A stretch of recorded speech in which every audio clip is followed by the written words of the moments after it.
교수님, 오늘은 여기 그냥 산보 나오신 거 아니죠? 네, 누가 기력을 좀 올리는 산나물이 있으면 좋겠다 그래서 강가로 나와봤습니다. 그런데 여기 제가 이렇게 손을 대는 곳이 보이죠? 요게 야생 당근이에요.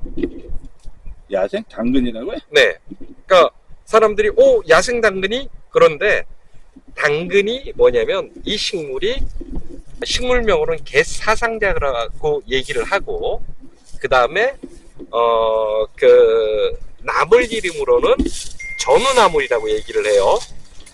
그리고 약재로는 그 사상자라고 하는 약재이고요. 얘가 사람한테 기운을 올리고 기운을 북돋아주기 때문에 사람들이 얘들을 전문적으로 재배를 시작했어요. 그러다 보니까 얘가 매끈하고 좋은 아이가 나왔는데 얘를 당근이라고 하는 거예요. 그래서 제가 이렇게 손을 대고 잎을 좀 보세요 이랬던 이유가, 왜냐면 요게 당근잎하고 똑같아요.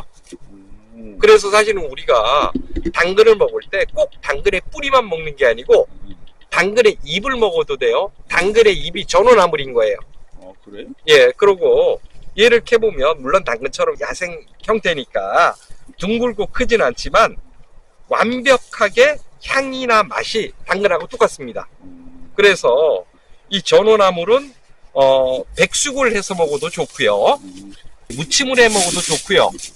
그 뿌리가 굵직굵직하게 되어 있기 때문에 캐는 것도 아주 용이합니다. 보시면 이렇게 굵은 뿌리가로 되어 있는 요런, 잎은 아주 가늘어도 뿌리는 상당히 굵은 아이가 기본적으로 나오죠. 요게 향이나 맛을 보면 완전히 신선한 당근 맛이에요. 그래요? 예, 아주 진한 그 당근의 맛이 나고, 이거를 고추장이나 이런 데다 무치면 너무 맛있습니다.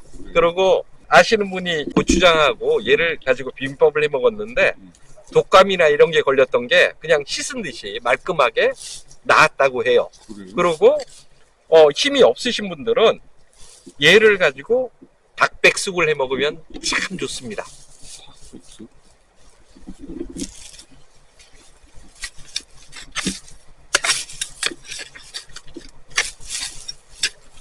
전원나물에 대해서 궁금하신 게 있거나 그러면 한번 얘기를 해보세요. 전어나물이 네. 맛이 당근하고 거의 같다 그랬는데 똑같아요. 거의 같은 게 똑같아요? 아니고요. 그러면 당근이 네. 전어나물에서 진화를 해가지고 한 건가, 아니면 작물화를 시키다 보니 그렇게 됐는지? 그렇죠. 전어나물을 사람들이, 이게 사람한테 기력을 올리고 에너지를 올려주는 식물이다 보니까 자연스럽게 재배를 하게 되죠.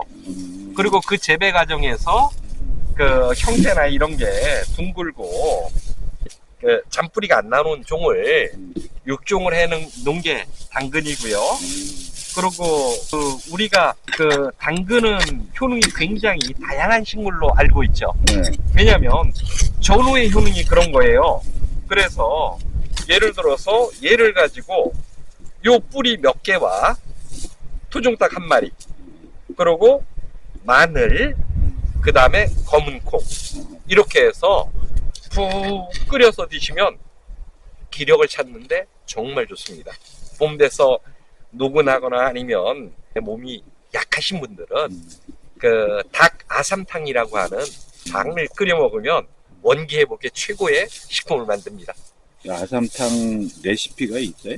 네, 일반적으로 토종닭 한 2kg 정도에서 전후로 된 토종닭들 한 3개월 정도 키운 닭에다가 전화물 한 6뿌리 정도, 6뿌리면은 지금 요 정도예요. 한 6뿌리 정도. 그 다음에 검은 콩 100g 정도, 그 다음에 마늘 g 정도, 이렇게 넣으시고 푹 끓이시면 아주 좋은 기력을 보강하는 닭백숙을 만들 수 있습니다. 푹 끓인다는 얘기는 몇 시간 정도 끓여야 돼? 일반적으로 얘들이 다 물크러지고, 그 다음에 검은 콩에서 나온 성분과 닭에 나온 성분들이 서로 합해서 약성을 합치려고 하면 반나절 정도 아침에 끓여서 저녁 때 드시는 그런 게 좋습니다. 단순하게 그냥 푹 끓여서 맛만 보는 것보다는 오래 끓일수록 아삼땅의 효능은 아주 증가를 합니다. 그러면 이제 끓일 때, 처음에 끓일 준비를 할 때, 네. 아삼하고 초정닭하고 검은콩을 네. 한꺼번에 넣고 그래? 네네. 같이 넣고 마늘도 그때 함께 넣으세요. 마늘 그 순서 따질 거 없지? 네. 네. 그래서 꼭 양에 뭐 몇 그램 보다는 닭 한 마리에다가 한 줌씩 정도의 양들을 넣고 끓여보시면 일단 국물이 굉장히 시원합니다. 그러고 우리가 닭백숙을 하거나 그러면 기름이 뜨고 기름이 뭉칩니다. 근데 그런 현상도 싹 사라져요. 맑은 국물에 굉장히 시원한 맛있는 그런 백숙이 나옵니다. 근데 이제 문제는 전어나물이 어디 있는지 교수님이야 뭐 잘 아시니까 잘 찾지만 네. 일반 사람들은 어디 가서 이걸 찾아요? 분포는 우리나라 전국에 다 분포돼 있어요. 그래서 특히 이제 알려지고 유명한 곳이 울릉도에서 나오는 전어나물이에요. 울릉도는 겨울철에 그 첨부라던가 그 저기 도동 이쪽에 물이 흐르는 지역은 따뜻해요. 그래서 그쪽에는 겨울에도 나물로 먹을 수 있습니다. 그리고 이제 지금 이런 남한강 주변 같은데 보면 옛날에 이런 어느 정도 나무만 있고 모래만 쌓이는 곳이면 거의 다 발화를 하는 찾기 좋은 그런 식물입니다. 이게 꼭 물가에만 커요? 주로 자라는 곳이 서늘하고 땅이 부드러운 곳이에요. 그러다 보니까 강가가 물이 흐르니까 좀 서늘하겠죠. 대신에 태백이라던가 평창 이런 곳으로 가면 그냥 일반적인 산에서 땅이 부드러운 곳에도 많이 있습니다. 그럼 남해안에 가면 없겠네요. 지금 낙동강 수계 쪽에서는 전어나물이 잘 발견이 되지 않아요. 그러니까 수계가 물의 갯열이기도 하지만 토양의 분류이기도 한데 이쪽 지역에서는 누구나 지금 여기 보시면 제가 앉아있는 자리 기준에서 한 평 정도 안에 있는 게 한 200여 주가 넘어요. 그런데 지금 여기서 저쪽 끝으로 한 500-600m 이쪽으로 500-600m에 있어요. 그러면 요런 강가 옆에 수만 주가 들어있는 그런 아이들이라서 그 모르는 입장에서는 이게 굉장히 찾기 어려운 아이지만서도 저는 집에 있다가 누가 닭백숙 해 먹고 싶어요 이러면 집 옆으로 이렇게 나옵니다. 나와서 이렇게 잠시 캐면 되고요. 보세요. 엄청나게 많죠. 제가 이렇게 흙을 좀 들춰보면 이어져 있어요. 이렇게. 그러니까 요 짧은 공간 안에 한 뿌리, 두 개, 세 개, 네 개, 다섯, 여섯, 일곱, 여덟, 아홉, 열, 한 20포기가 넘게 요 사이에 있어요. 그 정도로 밀식도도 굉장히 많고. 그리고 네. 다른 풀은 안 컸는데 얘가 제일 빨리 나왔어요. 네. 얘도 저기 북방계 식물이에요. 그러니까 서늘하고 추운 곳에서만 자라고요.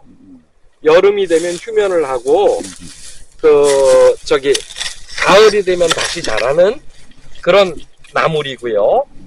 또 재밌는 게 제가 지금 이렇게 전어나물 몇 뿌리를 캐는데 캐다가 뿌리가 떨어져요. 그러면 떨어진 뿌리에서 5m서 또 자라요. 그럼 만일 재배를 하면 네. 당근 재배하듯이 재배할 수도 있겠네요? 잘 됩니다. 아주 잘 되고 여름철 되면 여기 자생지에 오면 씨앗이 굉장히 많아요. 마음만 먹으면 요만큼만 해도 수만 주를 생산할 수 있기 때문에 여름에 장마 전에 한번 와갖고 씨앗을 따다가 재배해도 되는, 그리고 이건 지금 충분히 시장이 만들어져 있는 나물이에요. 전어나물은 인터넷이나 이런 곳으로 판매가 아주 잘 되는 고소득 작물이라서 이거는 키워서 농업으로 가도 되는 그런 작물입니다. 그런데 왜 전어나무를 키운다는 얘기를 못 들어봤죠? 키우는 농가가 이미 있습니다. 아, 있어요? 네, 키우는 농가들이 이미 있고, 그리고 봄 이른철에 인터넷으로 판매하고 소비자들도 굉장히 늘어나 있는 나물입니다. 이제 끝으로 전어나물 캐기 힘드니까 당근을 그렇게 토종닭하고 검은콩하고 해서 끓여 먹으면 효과가 똑같을까요? 네, 야생 상태에 있는 것하고 재배한 곳에서는 미네랄이라든가 영양소의 차이는 분명히 있어요.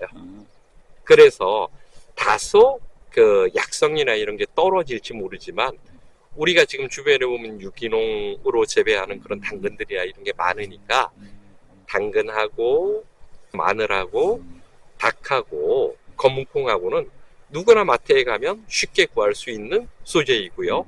그걸 활용해서 오늘 저녁 그 보신하는 그런 그 백숙을 한번 끓여 드십시오. 그래도 나는 전어나물이 제일 좋을 것 같은데. 네. 사관. 네. 오늘 이 날씨도 좋은데 네. 전어나물이 너무 좋다 그러니까 네. 이 유튜브 영상 보시고 네. 전어나물을 직접 해서 네. 한번 드셔서 올 한 해 네. 건강하게 보내셨으면 좋겠어요. 네.